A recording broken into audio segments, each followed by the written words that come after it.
You were doing the people's work, rescuing our economy, expanding healthcare, ending a war, ordering the bin Laden raid, saving an auto industry, winning a Peace Prize.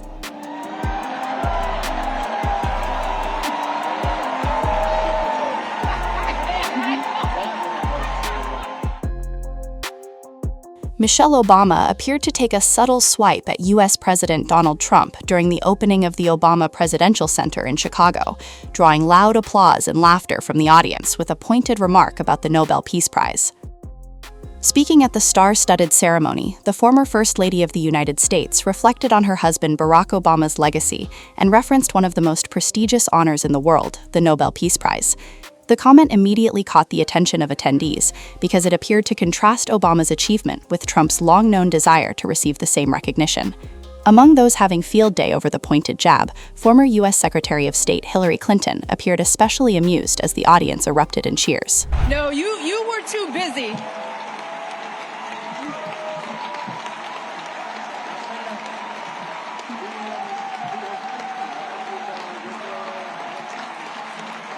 I'm not done, y'all. Not done.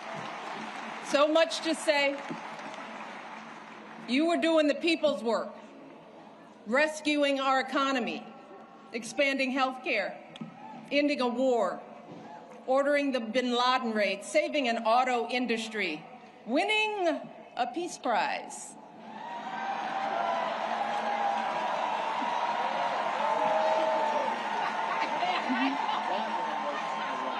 Keeping us safe from Ebola, regulating the banks, standing up for marriage equality,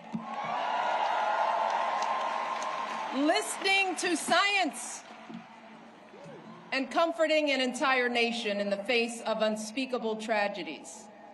And you did it all with such grace and class and cool that you made the hardest job in the world look like a walk in this beautiful park. Your mother, Toot, Gramps, you are a tribute to their love. They are up there grinning and hugging today because you never forgot who you are and where you came from. Single mother, working hard to get by and get an education and show her son the world. Grandparents who didn't have much, but they had the perfect recipe to nurture your flame. You never forgot the folks in the union halls and church basements here in Chicago, where you first put your ideals to this test. You never forgot all the voters you registered and students you taught and neighbors you organized. You never fell for the temptation of a quick fix or an easy payday.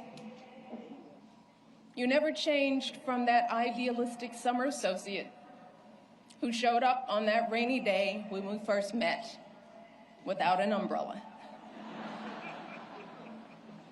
You always gave us the very best within you, and in doing so, you reminded the rest of us that we could too. Barack, there are no words to express how proud I am of the way you showed up and continue to show up every single day. It has been an honor to be by your side. You have made me a better person and have given us all an example that we should strive to emulate. And I hope you know, there is truly no higher calling than that. All right, to all of you joining us today, our invited guests, and everyone listening and watching from afar. The Obama Presidential Center was created as a beacon of hope, a monument to our unshakable values, the ones my husband has exemplified his entire life: equality, empathy, honesty, inclusion, fairness.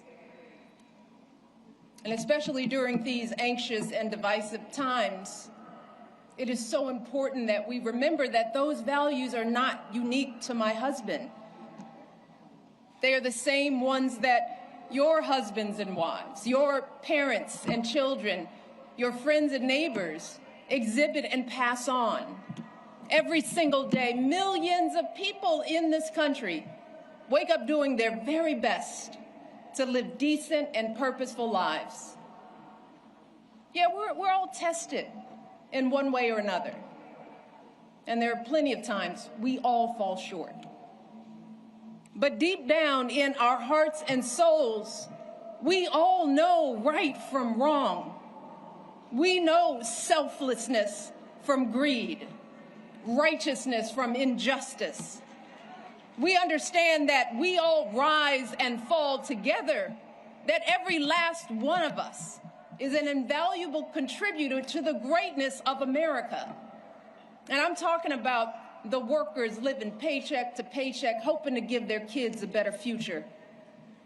The teachers using their own money to take their students on field trips. The business owners struggling to meet payroll but refusing to close their doors. All those folks sweating over stoves to provide meals for their communities. Folks shivering in the freezing cold to deliver our packages, picking up trash to keep our parks clean, volunteers dedicating their weekends to coaching t-ball or directing the church choir or mentoring a child. That's where the truth of this country lies.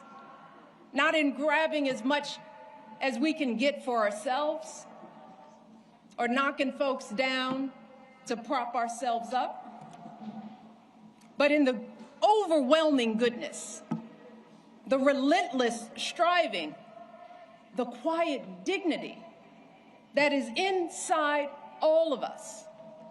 Our greatest hope is that this center can reflect back just a fraction of that light, that it can capture the beauty of who we all are, no matter what we look like, or where we come from, or how much money we earn, or how we pray, or vote, or speak, or love.